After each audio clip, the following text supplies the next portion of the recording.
Ya, silahkan ya. Baik, terima kasih Pak atas waktunya. Selamat siang kepada Pak Barja selaku dosen penguji saya. Pada hari ini saya akan mempresentasikan hasil dari revisi aplikasi saya, yaitu aplikasi presensi dan perhitungan gaji dengan studi kasus di Stikes Immanuel Bandung. Ya, yang pertama adalah latar belakang. Saya akan memperkenalkan sedikit mengenai Stikes Immanuel Bandung. Stikes Immanuel Bandung adalah sebuah instansi di mana instansi ini bergerak di bidang kesehatan yang mengajarkan siswa-siswinya, mahasiswanya untuk dapat melakukan kegiatan di bidang kesehatan. Nah, kemudian latar belakang yang pertama adalah berdasarkan pengamatan pada studi kasus, terutama pada bidang SDM, yaitu staf SDM kesulitan dalam mengelola keseluruhan data pegawai seperti nomor induk nasional yang disingkat NIDN, kemudian ada nomor induk tenaga kerja kependidikan, kemudian ada jabatan, ada alamat, nomor handphone, dan lain sebagainya. Itu adalah untuk mengelola data-data pegawai. Nah, kemudian yang kedua adalah staf SDM kesulitan saat input data presensi harian pegawai. Dan kemudian yang ketiga, staf SDM kesulitan dalam melakukan payroll atau penggajian kepada pegawai. Maka dari itu diusulkanlah untuk membuat aplikasi ini dengan judul aplikasi presensi dan perhitungan gaji yang diharapkan dapat memberikan layanan kepada pihak SDM terutama dalam mengelola data semua pegawai, kemudian dapat mengelola data presensi, kemudian dapat melakukan payroll atau penggajian. Kemudian selanjutnya adalah rumusan masalah. Rumusan masalah yang pertama adalah bagaimana memfasilitasi staf dalam mengelola data pegawai tersebut.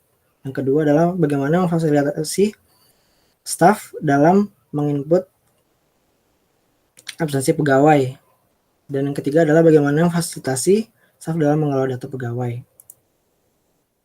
Tujuan dari dibuatnya aplikasi ini adalah yang pertama, memberikan layanan kelola data pegawai, sehingga diharapkan dapat membantu staf SDM dalam mengelola data pegawai.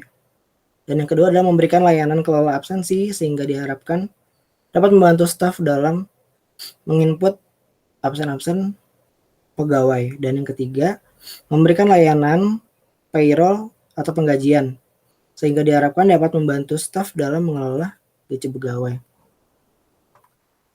Kemudian adalah batasan masalahnya. Yang pertama, aplikasi ini tidak dapat digunakan aplikasi ini hanya dapat digunakan oleh satu user, yaitu admin, oleh salah satu staf SDM yang memiliki kewenangan atas aplikasi ini. Aplikasi ini hanya dapat diakses dengan website. Aplikasi ini dalam fitur penggajian tidak dapat melakukan pembayaran gaji secara langsung, secara online, melalui bank manapun. Kemudian aplikasi ini tidak dapat menampilkan histori karir seorang pegawai. Nah, kemudian saya akan lanjutkan ke aplikasi. Nah, untuk aplikasinya yang pertama, user harus melakukan login terlebih dahulu.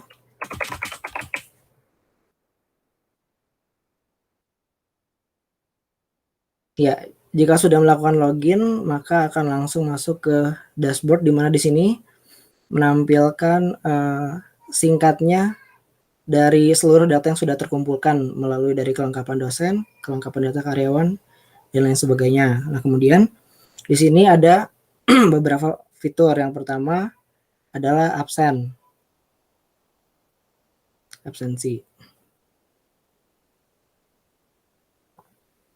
Nah, jadi di absen ini user akan dapat menginputkan absen kepada setiap orang yang berada di tabel ini. Ini adalah seluruh orang yang sudah terdaftar atau yang sudah tercatat di dalam database. Nah, dan ini juga bisa diselect berdasarkan ya, kalau misalnya beliau adalah dosen, bisa diselect dosen. Nah, kemudian kalau kepala bisa juga, dan kemudian kalau staff juga seperti itu. Nah, jika ingin kembali ke halaman semula, di reset saja. Nah, kemudian untuk melakukan absensi, misalnya langsung tambah absen. Nah, berikut adalah orang-orang yang sama seperti tadi, hanya saja jika ingin menginputkan ini absennya harus memasukkan bulannya dulu. Pada bulan apa? Pada bulan September. Pada bulan September. Nah, kemudian kita isikan misalnya jumlah hari hadir seorang pegawai itu dalam satu bulan, misalnya sudah ada 22. 21, 22, 20. Nah, ini harus dipencet selesai agar dapat langsung diupdate. Iya, pencet selesai. Ya, jika semua warnanya sudah menjadi agak kegelap-gelapan seperti ini, itu artinya sudah terupdate dan langsung saja dipencet selesai untuk melakukan updating. Ya, lalu data tersebut dapat langsung masuk ke tabel bulan yang sudah ditentukan tadi, bulan September. Nah, begitulah pada absen. Nah, kemudian di sini tidak dapat diubah-ubah lagi untuk menghindari adanya kecurangan dari pihak yang terkait. Nah, kemudian di sini juga ada fitur lembur. Nah, ada fitur lembur di mana ini hanya dapat digunakan selain dosen, fitur lembur ini. Jadi seperti ini. Ini sama seperti tadi, kira-kira harus memasukkan bulannya. Misalnya pada bulan September. Ini jumlah jam pada bulan tersebut. Misalnya saya kasihkan 10 jam lembur.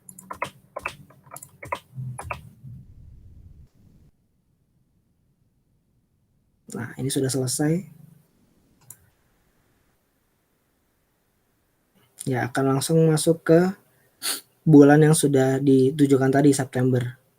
Nah, kemudian di sini juga ada, sekarang yang terbaru ada fitur cuti.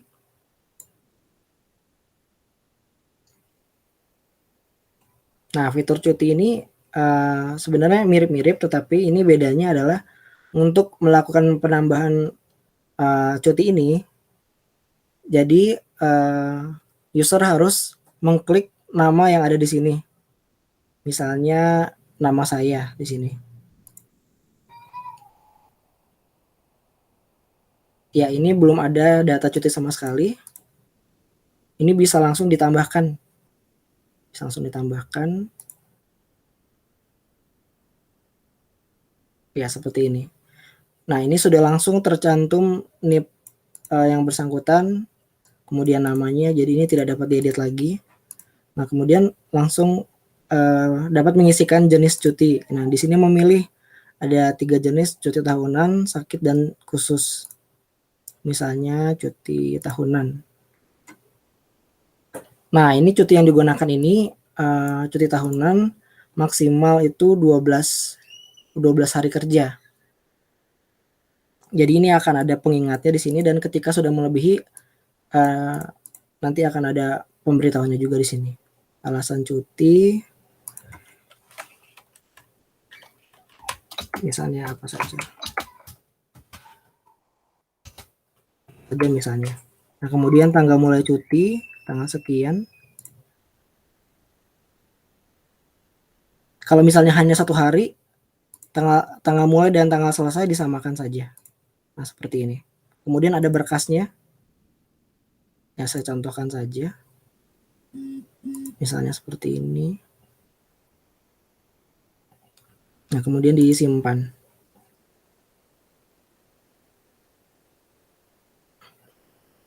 Ya, jadi ketika ini akan dilihat berkasnya, ini akan langsung muncul berkas cutinya, lalu ini juga bisa diedit mengenai tanggalnya.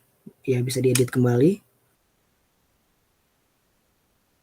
Misalnya udah segini saja dulu.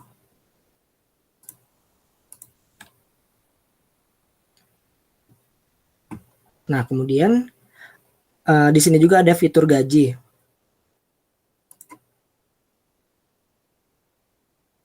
Di mana gaji di sini yang mempengaruhi gaji di sini adalah salah satunya dari data master, yaitu dari jabatan struktural fungsional, dan juga dari berdasarkan absen yang sudah masuk.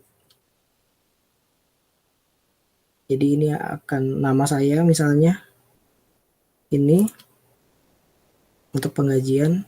Nah, di sini akan dilihat bahwa yang sudah ini ibaratnya seperti yang sudah dibayarkan pada bulan sebelumnya. Ini pada bulan Agustus.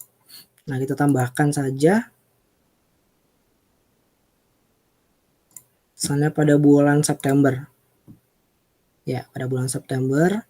Jadi ini semua potongannya asuransi, BPJS, potongan-potongannya semuanya dan tunjangannya sudah termasuk ke dalam, jadi sudah tidak bisa diedit lagi. Nah, kemudian klik simpan.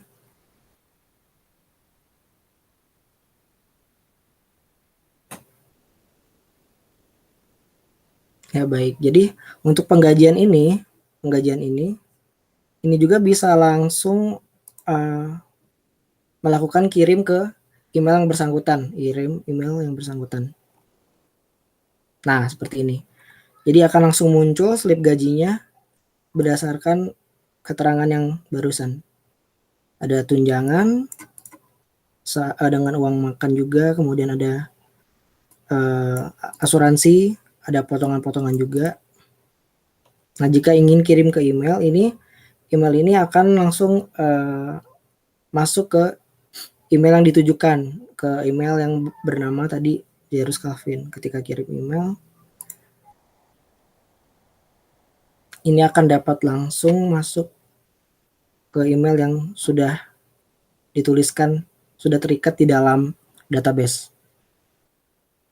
Email telah terkirim ke penerima. Iya. Nah, ini artinya email sudah terkirim ke penerima. Saya cek langsung ke email saya. Ya, ini terbaru nih. Nah, ini terbaru. Pada bulan September slip gajinya ini ya seperti tadi. Nah, seperti ini. Ya, baik.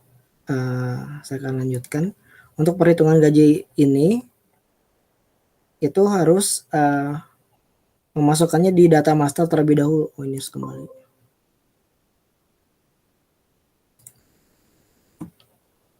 Iya, jadi untuk mempengaruhi gaji itu di sini ada yang namanya jabatan struktural, jabatan fungsional, kemudian juga ada tunjangan.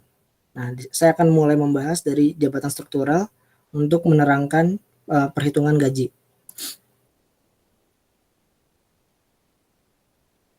Ya. Nah, jadi jabatan struktural ini, nah jika dia ada jabatan strukturalnya, jika dia tidak ada, jadi tulislah non struktural, dan jika dia ada, nah ini akan ditulis juga misalkan dia seorang kepala atau seorang staf kepala. Nah, seperti itu. Nah, ini ada biaya tunjangan strukturalnya. Nah, misalnya ini saya contohkan. Atau bisa ditambahkan lagi,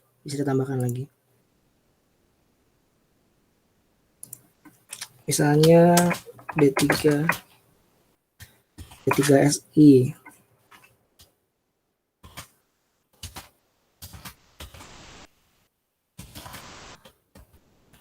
Kepala prodi tunjangan strukturalnya sebesar ini 500 ribu rupiah.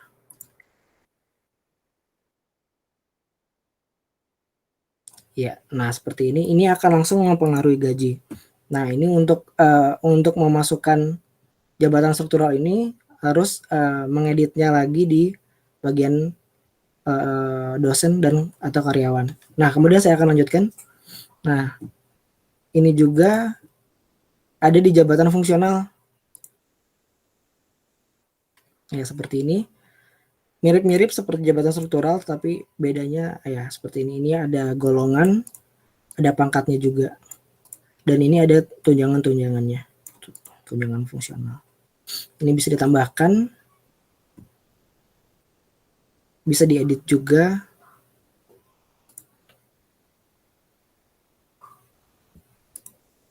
Jabatan fungsional. Apa contohnya?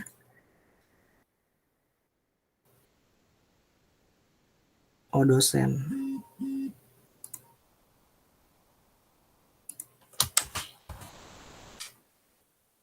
Pangkatnya.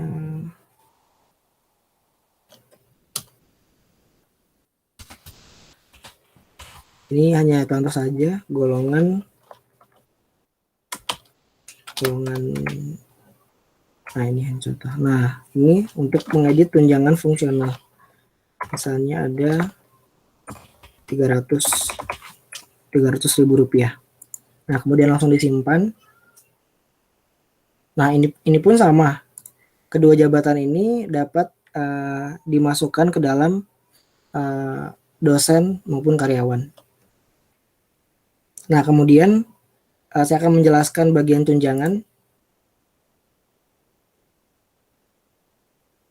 Nah, bagian tunjangan ini lebih spesifik lagi karena gaji setiap orang itu sudah ditentukan oleh yayasan. Jadi ini hanya kepala, bagian master ini hanya kepala SDM lah yang dapat menginputkannya. Ya, jadi ini adalah gaji personal setiap orang. Ini saya akan editkan gaji yang bernama Jairus Calvin terlebih dahulu.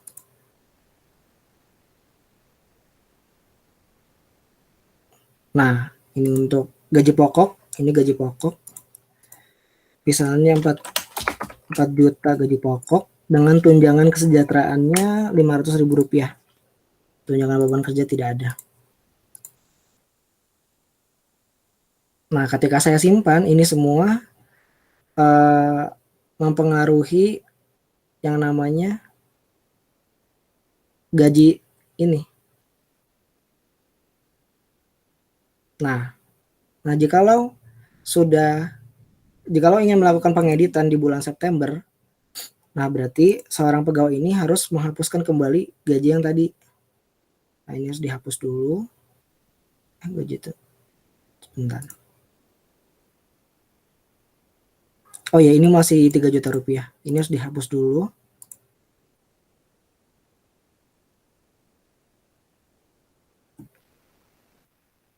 Dan kemudian dibuat lagi.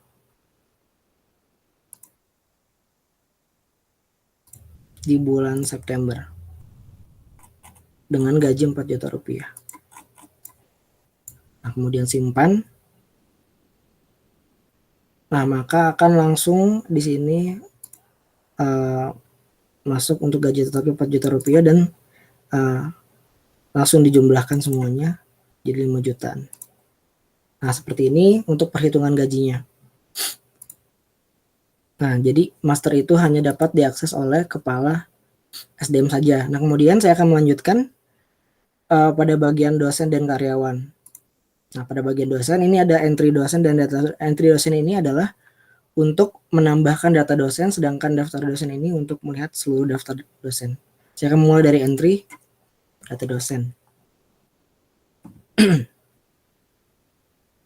Ya, jadi pegawai harus memasukkan semua ini dengan lengkap. Mulai dari NIP, NIK, nama lengkap, hingga foto yang terakhir.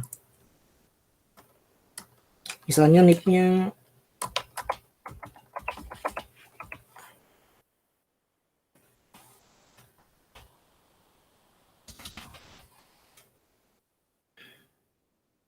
melengkap.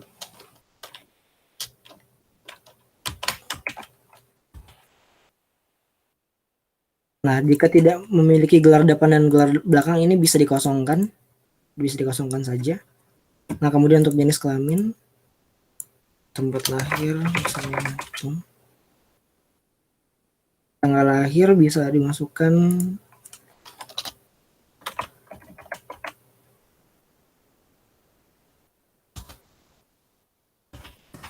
ya ini.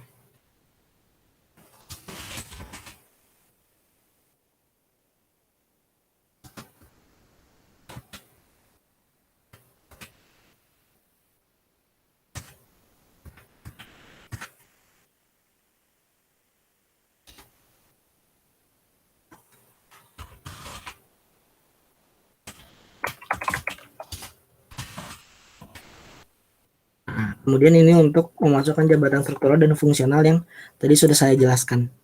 Nah, ini jika tidak memiliki jabatan struktural, maka ada non harusnya. Jabatan struktural, anggaplah sudah ada. Ini, misalnya kepala prodi.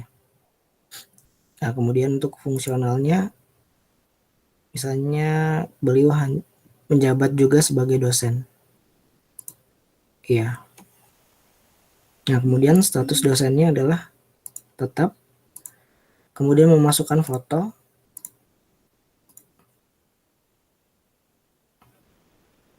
Ya, dan data dosen sudah dimasukkan di sini.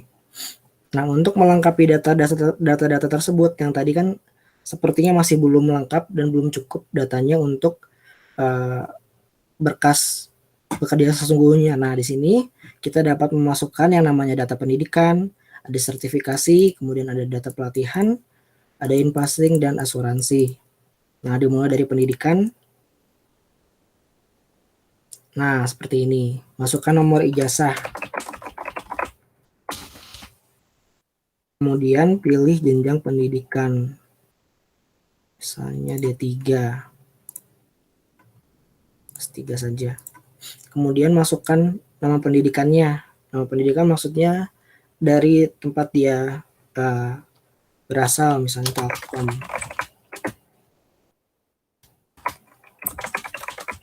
University. Jurusan sistem informasi, tahun masuk. Ya, seperti ini. Scan ijazah. Nah, ini scan ijazah. Apa saja bisa. Ini aja. Nah, seperti ini. Kemudian disimpan. Nah, maka data pendidikan sudah berhasil direkam. Ini yang pertama. Dan kemudian seterusnya jika masih ada S1, S2 dicantumkan, itu masih bisa dimasukkan lagi. Seperti itu. Dan ini jika ingin melihat ijazah tersebut dapat dilihat juga. Ya, seperti ini. Keterangannya dan lihat ijazah. Iya. Seperti ini. Nah, begitupun sama seperti sertifikasi, pelatihan, asuransi, dan in-passing. Semua memiliki fungsi yang sama juga. Nah, seperti ini. Tanggal sertifikasinya 3.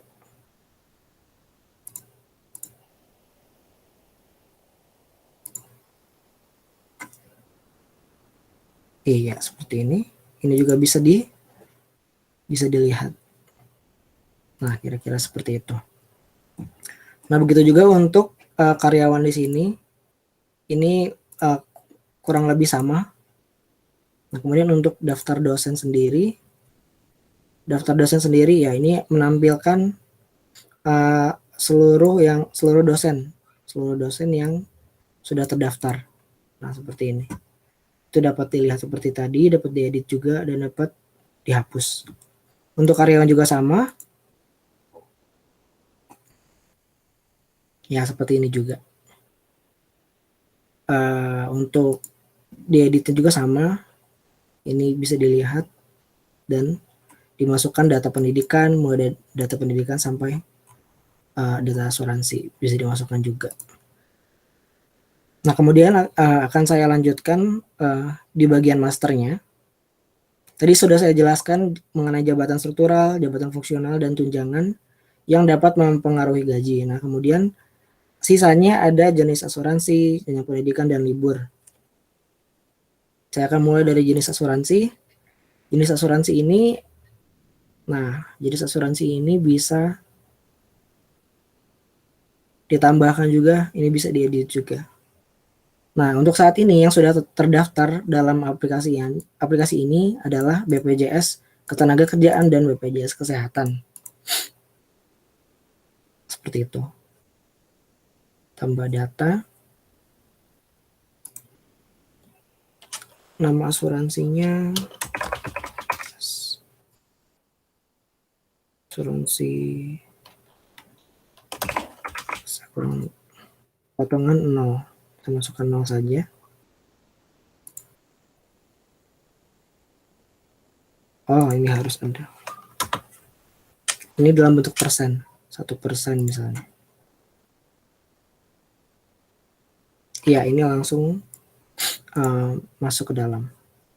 Nah, kemudian di sini juga saya akan menjelaskan ada fitur master jenjang pendidikan di mana staf bisa mengedit jenjang pendidikan yang dibutuhkan pada suatu instansi.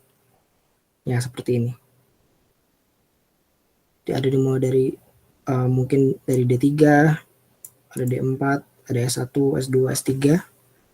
Nah, ini bisa ditambahkan sendiri dan bisa diedit sendiri, dan ini akan mempengaruhi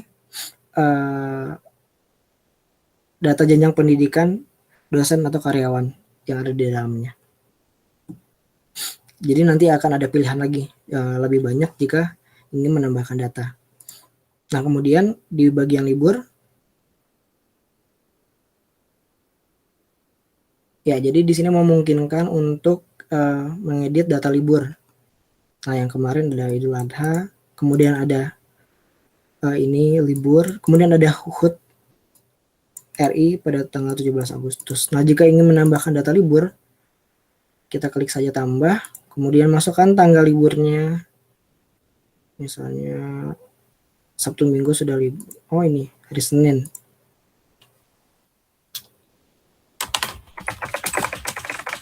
Nah, misalnya seperti ini. Ini hanya contoh saja. Ya, berhasil menambahkan data libur. Nah, dan yang terakhir adalah di bagian profil dan bagian user. Nah, ini saya sedang mengakses admin utama, di mana admin utama ini dia bisa membuat admin-admin yang lain. Nah, dia kemudian pertama-tama saya akan jelaskan di profil. Nah, ini bisa mengedit profilnya sendiri, mulai dari nama, username, email. Nah, ini diedit.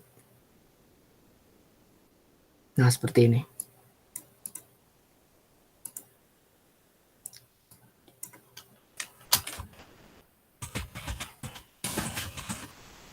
Username admin saja, email ini. Nah, kemudian level ini tidak bisa diedit-edit lagi. Nah, foto simpan. Ya, nama di sini langsung terganti. Nah, kemudian untuk mengubah password, ini bisa ubah password. Masukkan password lama, password baru.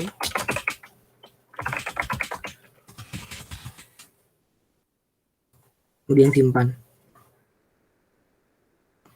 Ya, ini berhasil merubah password. Nah, kemudian di sini ada fitur users, di mana users ini hanya dapat diakses oleh admin utama. Nah, yaitu admin yang sedang digunakan sekarang. Fitur users ini untuk membuat user-user yang lain. Nah, ini dapat dilihat user yang lainnya. Ini bisa menambahkan data user. Ini juga ada yang sudah terdaftar, user-user yang sudah terdaftar. Nah, ini bisa dilakukan delete. Ini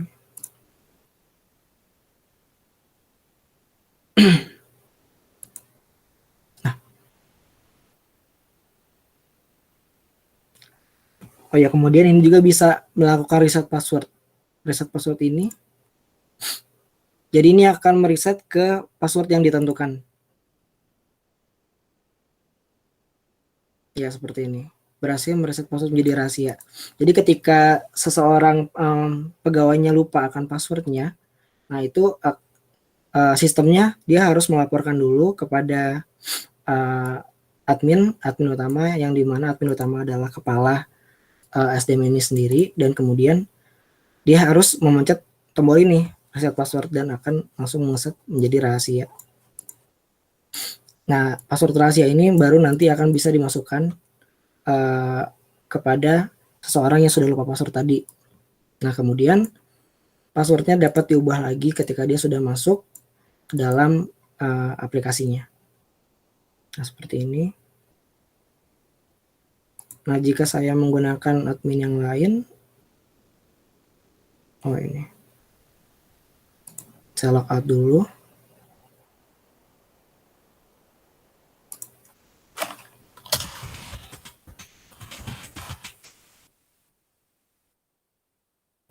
Jika saya menggunakan admin yang lain, nah ini tidak fitur yang tadi itu tidak ada di bawah sini. Kemudian fitur untuk membuat admin-admin yang lain juga itu ditutup di sini, tidak dapat diakses oleh admin yang lain kecuali kepala admin yang tadi, kecuali kepala SDM yang tadi. Ya, di sini hanya sampai karyawan saja, tidak ada masternya sama sekali.